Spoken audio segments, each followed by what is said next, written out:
Welcome to GTS. तो आज हम लोग बात करने वाले लाइट का नेक्स्ट चैप्टर यानी 12th लेक्चर है ये हमारा, और जिसमें हम लोग बात करेंगे लेंस यानी क्लास 10 चैप्टर 10 चल रहा था, क्लास 10 साइंस। ठीक है, ओके। आज हम लोग बात करने वाले हैं लेंस के मैग्निफिकेशन के बारे में और पावर ऑफ लेंस के बारे में। बहुत इंपॉर्टेंट टॉपिक है बिकॉज यहाँ से क्वेश्चंस बहुत ज़्यादा आते हैं एंड डेफिनेटली पावर से रिलेटेड तो क्वेश्चन मिलेंगे ही मिलेंगे आपको, हर सेट में मिलते हैं और एवरी ईयर आता है। ठीक है, तो चलो स्टार्ट करते हैं। सबसे पहले कि जानते हैं कि मैग्निफिकेशन ऑफ लेंस से क्या मतलब है। जो हमने मिरर में मैग्निफिकेशन पढ़ा था, क्या वो डिफरेंट है लेंस से या बिल्कुल सेम है? ठीक है, तो हम लोग अगर देखें, अगर कंपेयर करते हैं मिरर के मैग्निफिकेशन और लेंस के मैग्निफिकेशन को, तो जो डिफरेंस है वो बिल्कुल ना के बराबर है, क्योंकि जो मैग्निफिकेशन है उसका वर्ड थोड़ी ना चेंज हो जाएगा। मैग्निफिकेशन का मतलब ही होता है कि इट्स अ कंपैरिजन, एक कंपैरिजन है किस किस के बीच में, हाइट ऑफ इमेज और हाइट ऑफ ऑब्जेक्ट के बीच में। यानी कि जो ऑब्जेक्ट हमने रखा मिरर के सामने या लेंस के सामने, जो ऑब्जेक्ट हमने रखा उसका जो इमेज बना लेंस में, ठीक है, तो लेंस में जो उसका इमेज बनता है तो उस ऑब्जेक्ट की हाइट और जो इमेज बनी है उसकी हाइट, उनका जो कंपैरिजन होता है, इसी को हम लोग क्या बोलते हैं? मैग्निफिकेशन बोलते हैं, राइट। तो मैग्निफिकेशन का exact meaning is a comparison between the height of image to the height of object. ठीक है, अब इसको डिफाइन कैसे करेंगे आप आराम से लिख सकते हो, नोट्स बना सकते हो कि डेफिनेशन इसकी क्या है। It is a ratio of height of image to the height of object. Okay, clear? It is called magnification. अब मैग्निफिकेशन की एसआई यूनिट क्या होती है? तो दोस्तों मैग्निफिकेशन की एसआई यूनिट कुछ भी नहीं होती, इट्स यूनिटलेस क्वांटिटी। बिकॉज जब इसको हम डिफाइन करेंगे और जब मैं एक्सप्रेस करूंगा तो आपको समझ में आ जाएगा कि यूनिटलेस क्वांटिटी क्यों है। ठीक है, चलो स्टार्ट करते हैं। सबसे पहले लिखते हैं मैग्निफिकेशन को एक्सप्रेस कैसे किया जा सकता है। Magnification equals to h dash upon में h, height of image to the height of object का रेशियो है। रेशियो मतलब होता है अपॉन में, ठीक है, कोई चीज अपॉन में, इसको रेशियो बोलते हैं। तो नॉर्मली हम लोग यहां पर देख सकते हैं कि जो मैग्निफिकेशन है वो इन दोनों का रेशियो है। अब ये भी हाइट और ये भी हाइट है, इसकी भी यूनिट मीटर होती है, इसकी भी यूनिट मीटर, तो मीटर अपॉन मीटर, मीटर से मीटर कैंसिल हो जाएगा, it is unit less quantity. अच्छा, मैग्निफिकेशन का एक और फॉर्मूला हमने बताया था, माइनस वी अपॉन यू, किसमें? मिरर में। लेकिन लेंस में दोस्तों ये माइनस ना हट जाता है यहां से, तो जो लेंस में मैग्निफिकेशन का दूसरा फॉर्मूला बनता है, यानी कि डिस्टेंस से रिलेशन, डिस्टेंस के रिलेशन में, वो है वी अपॉन में यू, इमेज डिस्टेंस अपॉन में ऑब्जेक्ट डिस्टेंस।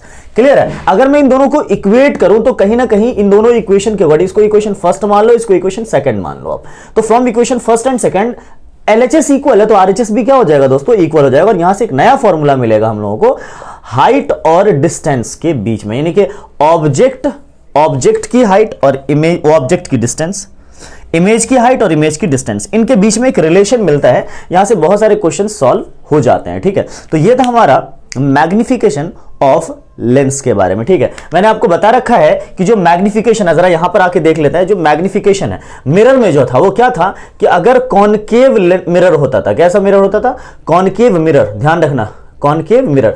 तो कॉनकेव मिरर के लिए हम लोग मैग्निफिकेशन लिखते थे, मैग्निफिकेशन इज ग्रेटर। देखिए कॉनकेव मिरर में 6 केस थे, जिसमें बड़ी इमेज भी बनती थी, छोटी भी बनती थी और इक्वल भी बनती थी।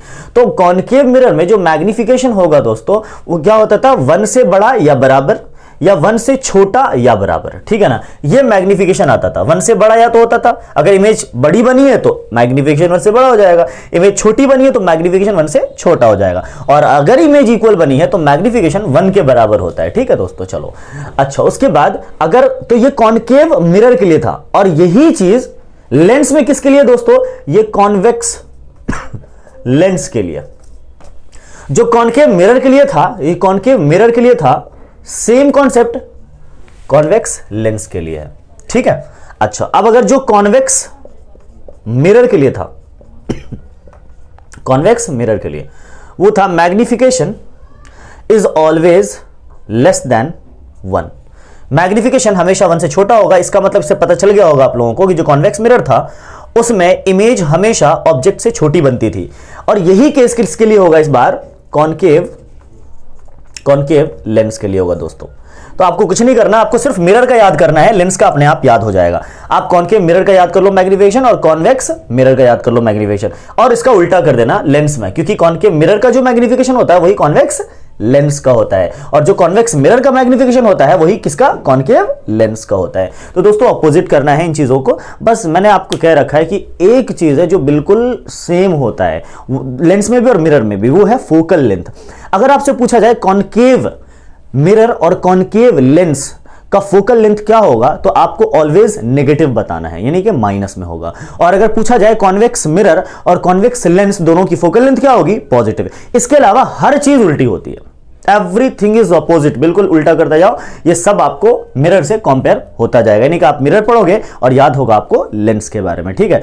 आई होप कि मैग्निफिकेशन आपको क्लियर हो गया होगा। फटाफट जल्दी से पावर देख लेते हैं, वीडियो छोटा पूरा देखना, समझ में आ जाएगा। ओके चलो, अगर मैग्निफिकेशन 1 होती तो अगर ये मैं 1 रखता तो h बराबर हो जाता h डैश के, यानी h यहां आ जाता बराबर h डैश। इसका मतलब ऑब्जेक्ट की हाइट किसके बराबर हो जाती है, इमेज की हाइट की। और मैग्निफिकेशन 1 हमेशा किसका होता है, प्लेन मिरर का होता है। और लेंस की बात अगर मैं करूं तो किसका होगा, हमेशा कॉन्वेक्स का भी हो सकता है। किसका, कॉन्वेक्स लेंस का हो सकता है। कॉनकेव लेंस का कभी मैग्निफिकेशन 1 के बराबर नहीं होता।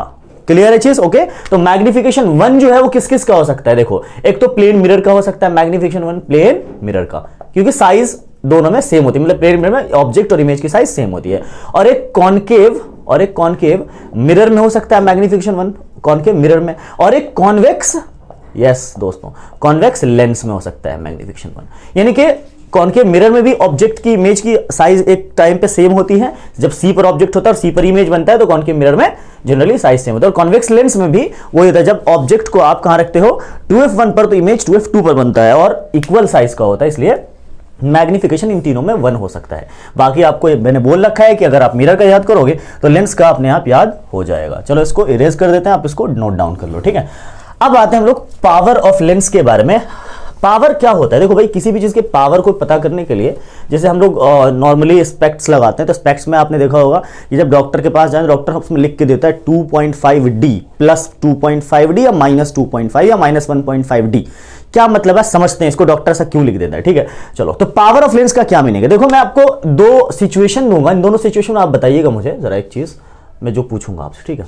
ये हमने लेंस बनाया एक, और एक लेंस हमने ये बनाया, एक लेंस हमने ये बनाया, ठीक है। चलो इसको थोड़ा सा, इस वाले लेंस को मैं थोड़ा सा मोटा कर देता हूँ, थोड़ा हेल्दी बना देता हूँ। इस वाले लेंस को थोड़ा सा,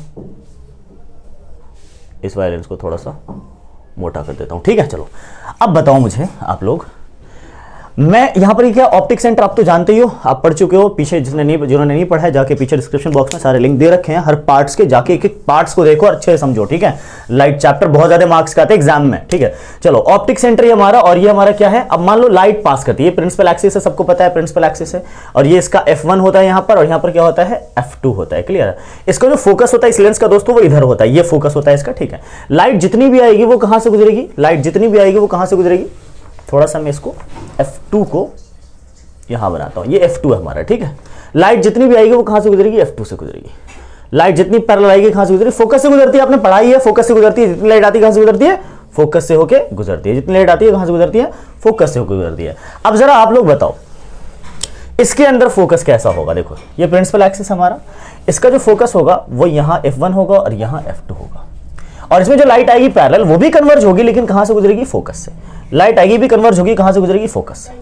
कहां से गुजरेगी, फोकस से, ठीक है। चलो अब जरा देखो एक बात और, अब इसमें फोकस इतना छोटा क्यों है और इसमें फोकस इतना बड़ा क्यों है दोस्तों, ये देखो आप, अगर मैं यहां से सर्कल ड्रॉ करूं तो सर्कल छोटा बनेगा, और अगर मैं यहां से सर्कल ड्रॉ करूं तो सर्कल काफी बड़ा बनेगा, और सर्कल बड़ा होने की वजह से इसका जनरली सेंटर भी काफी दूर होगा, और सर्कल छोटा होने की वजह से इसका सेंटर भी काफी नजदीक होगा। जब सेंटर नजदीक होगा तो फोकस भी ऑब्वियसली क्या होगा, छोटा होगा, और इसका सेंटर दूर होगा, बड़ा सर्कल बन रहा है, सेंटर दूर होगा तो फोकल लेंथ भी ज्यादा होगा।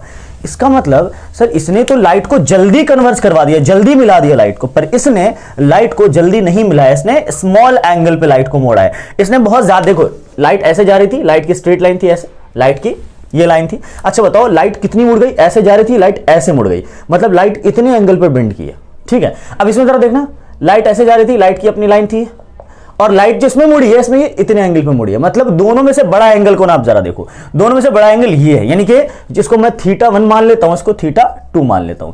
θ1 बड़ा है यानी कि बड़ा एंगल, अच्छा इसने लाइट को बहुत ज्यादा एंगल पे बेंड किया है, पर इसने लाइट को बहुत कम ही एंगल पे बेंड किया है, मतलब इसने लाइट को ज्यादा कन्वर्ज किया है। अगर मैं बात करूं फिजिक्स की लैंग्वेज में तो इसने लाइट को कम कन्वर्ज किया है।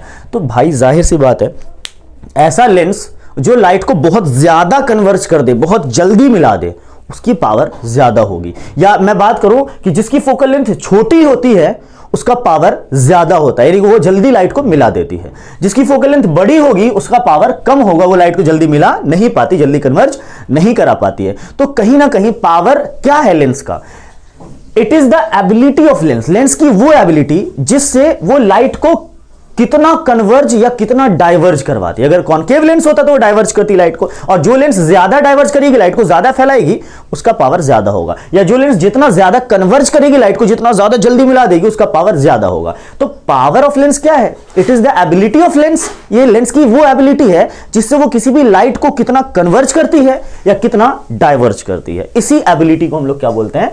लेंस का पावर बोलते हैं। या लेंस के पावर को डिफाइन ऐसे करेंगे, आप लिख लो, नोट्स बना लो, कि it is the ability of lens to converge और diverge the light ray, to converge और diverge the light ray, it is called power of lens. या इसका दूसरा डेफिनेशन भी है, देखो हमने अभी फोकल लेंथ से इसको रिलेट किया है। जिसकी फोकल लेंथ छोटी उसका पावर बड़ा, जिसकी फोकल लेंथ बड़ी उसका पावर छोटा। मतलब जो पावर है सर वो क्या है? फोकल लेंथ का इनवर्सली प्रोपोर्शन, इनवर्स है, मतलब फोकल लेंथ छोटा होगा तो पावर ज्यादा हो जाएगा। देखो इनवर्सली रिलेशन है इनका, इनवर्स रिलेशन है। इसका मतलब ये है कि ये फॉर्मूला भी बन गया पावर का, this is the formula of power, ठीक है। और पावर इसको डिफाइन भी कर सकते हैं कि power is the reciprocal of focal length, okay. अच्छा, अब पावर की एसआई यूनिट क्या होती है? पावर की एसआई यूनिट होती है दोस्तों, एसआई यूनिट इज डायोप्टर। क्या होता है? डायोप्टर। और डायोप्टर को कैपिटल डी से इंडिकेट करते हैं, डायोप्टर को कैपिटल डी से इंडिकेट करते हैं, ओके। इसीलिए अब बताओ कि जिस लेंस की फोकल लेंथ नेगेटिव होगी उसका पावर भी नेगेटिव होगा, जिस लेंथ की फोकल लेंथ पॉजिटिव होगी उसका पावर भी पॉजिटिव होगा। अगर मैं बोलूं कि पावर 1 डायोप्टर चाहिए मुझे, तो आप बताओ फोकल लेंथ कितनी होनी चाहिए? मुझे पावर 1 डायोप्टर चाहिए, तो फोकल लेंथ अगर 1 डायोप्टर पावर लेना हो तो 1 अपॉन फोकल लेंथ कितना रखूं, क्या नंबर रखूं यहां पर कि 1 अपॉन समथिंग, उस नंबर का जो वैल्यू आएगा वो 1 ही के बराबर होगा। तो जाहिर सी बात है 1 मीटर रखूंगा मैं। फोकल लेंथ कितना मीटर? 1 मीटर। मतलब कि सर 1 डायोप्टर उस लेंस की पावर है, 1 dioptre is that power of lens which have focal length 1 metre, which have focal length 1 metre. मतलब 1 डायोप्टर उस लेंस की पावर है जिस लेंस की फोकल लेंथ 1 मीटर है। It is the 1 dioptre. आप डिफाइन कर सकते हो, 1 dioptre is that power of lens which have focal length 1 metre, okay. अब फॉर एग्जाम्पल, अब डॉक्टर ने आपको दिया है लिख करके प्रिस्क्रिप्शन में कि -2.5D, देखो इसका क्या मीनिंग है, आपको चश्मा इसका लगेगा इतने पावर का। क्या मतलब है? इसका मतलब यह है कि आप यहां से अपने चश्मे का फोकल लेंथ निकाल सकते हो, बिकॉज आपके पास पावर की वैल्यू है, एफ निकालना है। तो एफ की वैल्यू कैलकुलेट करने के लिए एफ इक्वल्स टू 1/p लिख सकता हूं कि प्रॉब्लम देखो मैंने रिवर्स कर दिया है, p को यहां तो f को यहां। तो 1/p मतलब 1/2.5, 1/2.5 रखते ही जो भी वैल्यू आएगी वो किसकी आएगी? फोकल लेंथ की आएगी। आप अपने चश्मे का फोकल निकाल सकते हो, आपने लेंस का फोकल लेंथ निकाल सकते हो। और दूसरी चीज ये माइनस का इंडिकेट कर रहा है। अब देखो माइनस का मतलब अभी मैंने बताया था कि अगर जिसकी फोकल लेंथ नेगेटिव होगी उसका पावर भी नेगेटिव होगा। अब फोकल लेंथ नेगेटिव किसकी होती है? कॉन्केव लेंस की होती है। अगर डॉक्टर ने -2.5 डायोप्टर लिखा है आपके प्रिस्क्रिप्शन में, इसका मतलब आपको कौन सा लेंस दिया गया है चश्मे में? कॉन्केव लेंस दिया गया है। और अगर यहां पर पॉजिटिव लिखा होता तो आपको कॉन्वेक्स लेंस दिया गया होगा, क्योंकि कॉन्वेक्स लेंस की ही फोकल लेंथ क्या होती है? पॉजिटिव होती है। तो पावर भी क्या होगा? पॉजिटिव। अगर लिखा 1 + 1.5 डायोप्टर, इसका मतलब आपको डॉक्टर ने कॉन्वेक्स लेंस लिखा है, और कॉन्वेक्स लेंस में उसकी जिसकी पावर कितनी है? 1.5 डायोप्टर है। तो यही है पावर, है ना, इसी को बोलते हैं हम लोग जनरली पावर। पावर क्या है भाई? सीधी सी बात है, एक लाइन में समझा सकता है कि लेंस के लाइट को कन्वर्ज या डाइवर्ज करने की एबिलिटी, कि लेंस लाइट को कितना कन्वर्ज करती है या कितना डाइवर्ज करती है। This is the power of lens, okay. I hope कि आपको समझ में आ गया होगा, क्योंकि बहुत छोटा सा वीडियो, क्योंकि लास्ट टॉपिक था हमारा, लास्ट लेक्चर इस लाइट का। अगर आपको कुछ भी डाउट उस पूरे चैप्टर में, पूरे वीडियो को देखने के बाद, तो प्लीज़ कमेंट सेक्शन में कमेंट करके बता देना कि मुझे सर ये डाउट है, मैं आपको दोबारा से एक्सप्लेन कर दूंगा। क्योंकि देखो 10th का एग्जाम बहुत करीब है, डेट शीट भी आ गई है। 15th मई को साइंस का पेपर है 10th का, ठीक है। और जनरली 15th, 14th, 13th मई को फिजिक्स का पेपर है 12th का। तो आप लोग जल्दी जल्दी प्रिपरेशन स्टार्ट कर दो, क्योंकि अभी वक्त है आपके पास, अभी आप बहुत कुछ कर सकते हो। और धीरे धीरे पार्ट्स में, सेक्शंस में बैठ के आप अच्छे से पढ़ाई करो, ठीक है। और अगर वीडियो अच्छा लगा हो तो लाइक ज़रूर कर देना। और अगर आपने सब्सक्राइब नहीं किया तो फटाफट जल्दी से सब्सक्राइब कर लो और बेल आइकन प्रेस कर लेना, ताकि वीडियो का नोटिफिकेशन आपको हर बार मिलता रहेगा। Thank you so much, thanks for watching.